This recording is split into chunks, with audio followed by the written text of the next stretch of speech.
Welcome back once again. और अब बात करेंगे उस तंजीम की जिसका नाम है हैंड्स, और इस हैंड्स को बहुत सारे हाथों की ज़रूरत है। हैंड्स एक गैर सरकारी फलाही तंजीम है जो मुल्क भर में इंसानियत की खिदमत के लिए कोशा है। मुख्तलिफ इलाकों में मुस्तहिकीन के लिए मुफ्त तालीम की सहूलत, साफ़ पानी स्कीम, यतीमों की मुआवनत, नौजवानों के लिए technical training centres, medical centres वगैरह इस तंजीम की समाजी खदमात में शामिल हैं। हैंड्स के बारे में हम जितनी बात करेंगे कम है, लिहाजा हैंड्स के CEO डॉक्टर तनवीर अहमद हमारे साथ मौजूद है। साथ ही साथ एक इंतहाई स्पेशल पर्सन, हमने चाहा कि आज हम अपने प्रोग्राम को मज़ीद स्पेशल बनाते हैं। नायला भट्टी ने हमें हमारे प्रोग्राम में ज्वाइन किया। अस्सलाम वालेकुम नायला सर। सबसे पहले आपसे बात का आगाज़ करूँगी। इस तंजीम के हवाले से, इस जो कार खैर आप कर रहे हैं उसके हवाले से मैं चाहूँगी कि आप हमें बताएं कि ये स्टार्ट कब हुई, इसके पीछे माइंडसेट क्या था? क्योंकि हमेशा ऐसा होता है कि जब भी कोई आप ऐसा काम शुरू करते हैं, आपकी ज़िंदगी में एक टर्निंग पॉइंट आता है जिसको देख के या जिससे गुजरने के बाद आप ये कहते हैं कि मैं इस मुश्किल से गुजर चुका हूँ, मैं नहीं चाहता, जो दर्द दिल रखते हैं ना लोग, ये मैं उनके लिए बात कर रही हूँ कि मैं नहीं चाहता कि बाकी लोग या मेरे बहन भाई या मुझसे जो करीब लोग हैं वो इस चीज़ से गुजरें। तो इसका आगाज़ कब से हुआ? जी, इसका आगाज़ तकरीबन 42 साल कबल हुआ है इस इदारे का। और ये professor Ghaffar Billu founding chairman है हमारे। प्रोफेसर पीडियाट्रिक्स हैं सिविल हॉस्पिटल कराची में, मैं उनका स्टूडेंट था। तो वो सिविल हॉस्पिटल कराची की बाउंड्री से बाहर जाके कराची के देही इलाकों में जाके हम मेडिकल कैंप लगाया करते थे। बस वो मेडिकल कैंप की जो कहानी है वो 5 विलेजेस से 10 से 20, और अब माशाल्लाह जाके पिछले साल अगर देखें तो हम कोई 16,000 विलेजेस अर्बन सेटलमेंट में हम पहुंच गए थे। तकरीबन 10,500 के करीब हमारा स्टाफ था, वर्किंग फोर्स हमारी। हमने 2.5 अरब रुपए से ज़ायद की ये कार खैर किया है। और अल्हम्दुलिल्लाह पाकिस्तान के 57 अज़ला में अपनी 33 ब्रांचेस के साथ ये काम किया। तो एक बहुत बड़ा काम, 60 लाख लोगों को हमने डायरेक्ट बेनिफिट दिया है, यानी हमारे जो बेनिफिशियरी 60 लाख के करीब। तो ये एक बहुत ही बड़ा काम 42 साल में, जो कि एक कमरे से शुरू हुआ था, बल्कि प्रोफेसर गफ़ार बिल्लू के घर के बेसमेंट से शुरू हुआ था, वो अब माशाल्लाह इतना बड़ा हो गया है कि पाकिस्तान की एक वाहिद बड़ी ऑर्गेनाइज इदारों में शामिल है।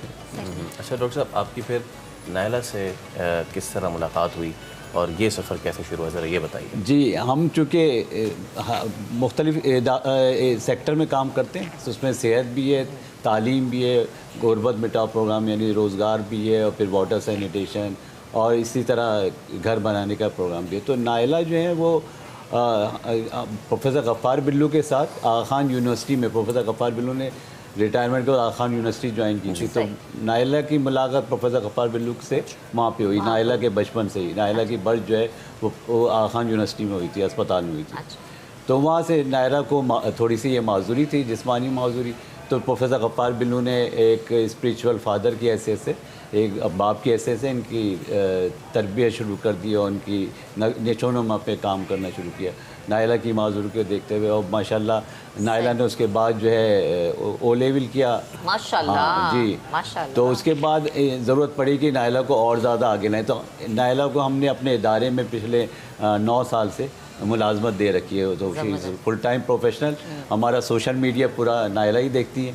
और माशाल्लाह, और हमारा ऑफिस 6 एकड़ में, और वो ऑफिस इस तरह बना है कि व्हील चेयर वाले आराम से मूव कर सकते हैं। ज़बरदस्त। तो नायला जो है पूरे ऑफिस में और 6 एकड़ के एरिया में मेस से लेके कैंटीन से लेके हर जगह, और अपनी लाइब्रेरी को भी संभालती है हमारी, और फिर सोशल मीडिया को। तो मैं चाहूँगी कि मैं नायला से भी बात करूँ। नायला, मैं चाहती हूँ कि जो आपकी कहानी है या आपकी एक सक्सेस स्टोरी है, जो हम सारे बहुत सारे लोगों के लिए मोटिवेशनल, आप एक स्पीकर हैं, आप एक मोटिवेशनल स्टोरी है हमारे लिए। मैं चाहूँगी कि आप अपनी कहानी अगर अपनी ज़ुबान से बयान करें तो वो एक अलग ही बात होगी।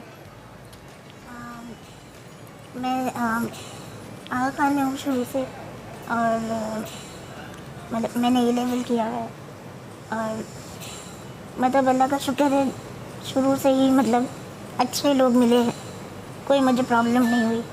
और फिर उसके बाद जब मैंने ये लेवल कर लिया तो फिर मुझे ये था कि मैं ज्वाइन करूँ, कोई मतलब जॉब वगैरह करूँ।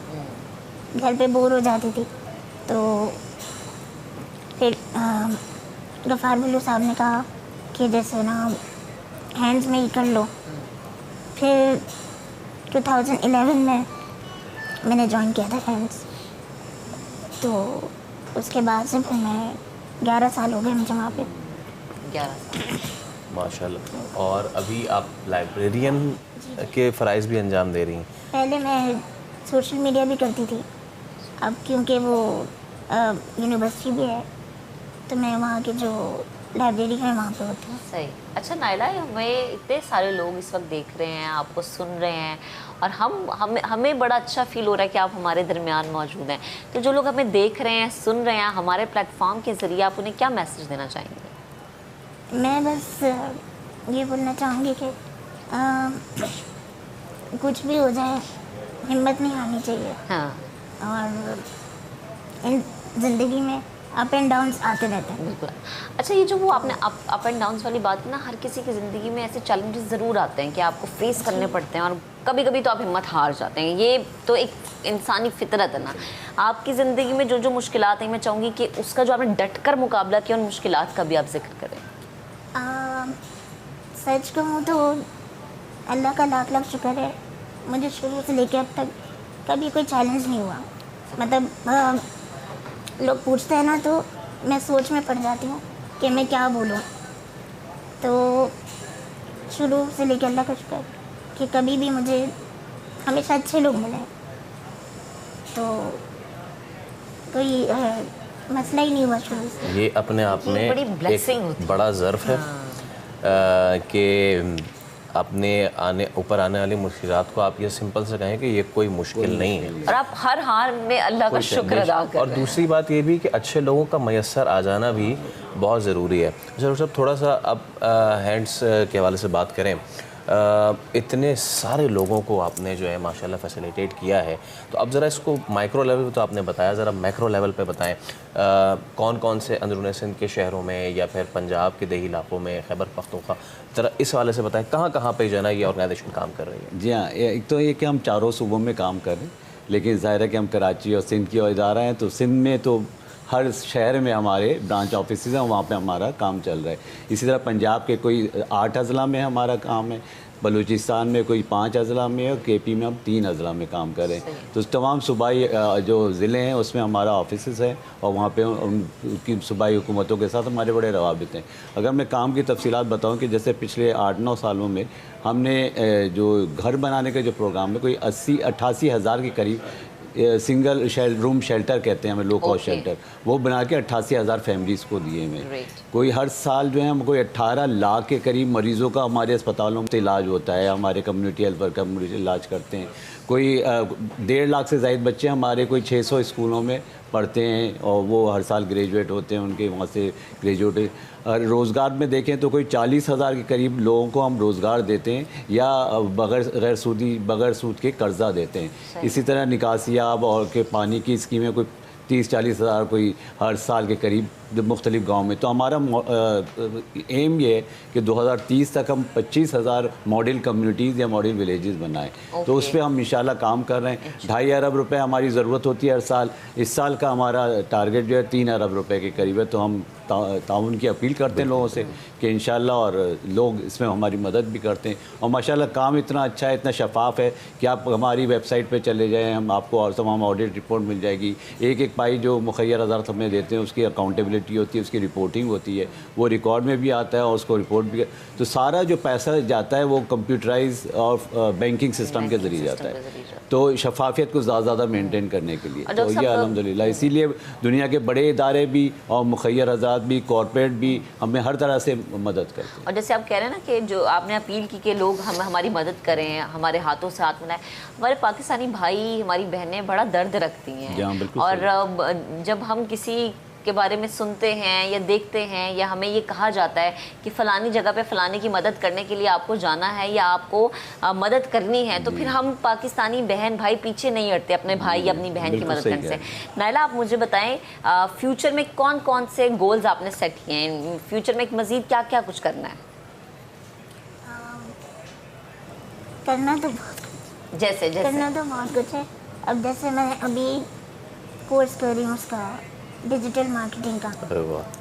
तो उसमें मैंने सोचा इंशाल्लाह आगे जी NED से कोर्स कर NED से, वाओ, ऑनलाइन। तो इंशाल्लाह मैं उसको हैंड्स में भी इम्प्लीमेंट करूँगी और आगे अगर अल्लाह ने चाहा तो और भी कुछ करूँगी। और मैं नायला की एक बात से जी, कहता हूँ कि ये इन्होंने कहा ये वो मुश्किलें इतनी पड़ी कि आसान हो गई। असल में ये मसला है, नायला रोज़ाना ट्रैवल करती है आगा खान अस्पताल से हैंड्स के ऑफिस, जो कि सुपर हाईवे पे है, जो कि 35 से 40 मिनट का ट्रैवल टाइम है। अच्छा, अब आप सोचिए अगर रश ना हो तो अगर रश ना हो तो आप सोच लें नायला कितनी बहादुर खातून है। नहीं, और डॉक्टर साहब नायला बहुत सारे लोगों की हिम्मत है, नायला है, बहुत सारे लोगों के लिए एक जिंदा मिसाल है। बिल्कुल। अब माजरत के साथ हमारे माशरे में ऐसे लोग हैं कि वो बहुत कुछ कर सकते हैं लेकिन वो कुछ करते नहीं और बहाना ये बनाते हैं कि कुछ है नहीं करने के लिए। लेकिन अगर नायला जैसे लोग हमारे माशरे में मौजूद है फैसल, तो बहुत सारे लोगों के लिए ये एक मिसाल है इस लिहाज से कि आप बहुत कुछ कर सकते हैं और फिर आप अपनी ज़िंदगी में गोल भी सेट कर सकते हैं। अच्छा नायला, आपके ज़िंदगी के हवाले से मैं मज़ीद जानना चाहूँगी, कुछ मज़ीद एक्टिविटीज़, कुछ होता है ना, शौक़ होता है किताबें पढ़ने का, मेकअप करने का, ख़वातीन को होता ही है, तो मैं चाहूँगी वो भी प्लीज़ आप शेयर करें। मैं ज़्यादातर मतलब यही देखती रहती हूँ कि आजकल लोग ऑनलाइन कैसे काम कर रहे हैं। अच्छा, और मतलब मुझे इन चीज़ों का ज़्यादा शौक है, ऑनलाइन IT का। बेस्ड। तो आगे इन फ्यूचर प्लान है कुछ ऑनलाइन लॉन्च करने का? जी सोचा तो है, अभी आहिस्ता आहिस्ता इंशाल्लाह, अभी पूरा सही से पता नहीं करना क्या है, अच्छा, लेकिन सही। करूँगी इंशाल्लाह। अच्छा डॉक्टर साहब, नायला की फैमिली जो है वो इस वक्त कहाँ पर है? नायला बताएंगे। वो लोग बेसिकली गुजरांवाला से हैं, तो अच्छा। लेकिन जब मैं छोटी थी तो उन्होंने मुझे मतलब एक ही मतलब आगा खान में ही छोड़ दिया था, तो उसके बाद नहीं पता। उसके बाद नहीं पता, कभी मुलाकात भी नहीं हुई। दिल करता है वैसे मुलाकात करने की। जी। अच्छा नायला, ये इतनी हिम्मत कैसे आ गई कि घर वालों ने छोड़ दिया, इतनी मुश्किलात, उसके बाद भी चेहरे पे एक मुस्कुराहट और ये कि अल्लाह का शुक्र है सब ठीक है और मेरी ज़िंदगी में कोई मसला नहीं, कोई परेशान, मतलब ये हिम्मत कहाँ से आई? इसमें बस अल्लाह देता है हिम्मत, अल्लाह जब तकलीफ देता है तो हिम्मत भी देता है। बेशक। और अगर कभी ये सोच आई हो कि अच्छा मैं ये सोचूं कि अम्मा मेरी कहाँ है, या बहन भाई या अब्बा कहाँ है, हम अपने अम्मा अब्बा से दूर हैं, जो कि वो यहाँ नहीं होते, वो दूसरे शहर में होते, लेकिन उसके बावजूद हम दिन में जब तक 10 दफ़ा बात ना कर लें हमें सुकून नहीं मिलता, तो ये एक सोच तो यकीनन आती हो? आती है, लेकिन फिर मैं कहती हूँ कि नहीं, जो हुआ अल्लाह की मर्ज़ी से हुआ। बेशक बेशक बेशक बेशक। अच्छा डॉक्टर साहब, यही चीज़ मैं आपसे मैं पूछूंगा, हमारी सोसाइटी का ये जो रवैया है कि मैंने ये भी सुना है जो इस तरीके की चीज़ें होती हैं कि ये तो अल्लाह की तरफ से इम्तिहान नहीं है, इम्तिहान नहीं है। लोगों को ये समझने की ज़रूरत है कि अल्लाह ताला ने आपको इस नेमत से नवाजा है कि अगर आप जो है इनको अपना ही समझें, उनकी खिदमत करें, तो वो आपके लिए रोज़े महशर बख्शिश का बाइस बन सकते हैं।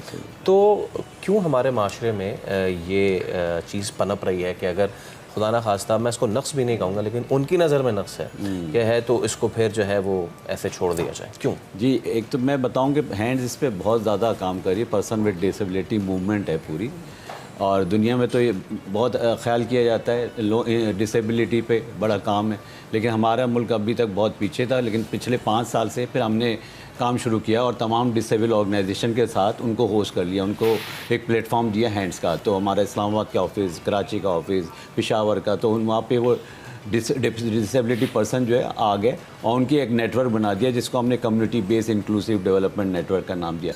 और उस नेटवर्क के साथ मिलके वो सारे प्रोफेशनल्स हैं लेकिन सब डिसेबल पर्सनस हैं, और उन सब ने मिलके हमारे साथ मिलके इतना अच्छा काम किया। हमने सिंध गवर्नमेंट को आज से 4 साल पहले ड्राफ्ट बिल बना के दिया राइट प्रोटेक्शन का फॉर पर्सन विद डिसेबिलिटी, तो CM साहब ने बड़ा उसको खुशदिली से लिया, उसको फ़ौरन बिल पास किया, अपना डिपार्टमेंट अलग बना दिया। फिर डिपार्टमेंट ने उनके अपना CM हाउस और असम्बली वो एक्सेसिबल नहीं थे व्हील चेयर के लिए, जैसा आपका भी है नहीं है, एक्सेसिबल होना चाहिए। तो फिर उसका हमने ऑडिट करके दिया, उन्होंने उसको रिकन्स्ट्रक्ट किया दोबारा से।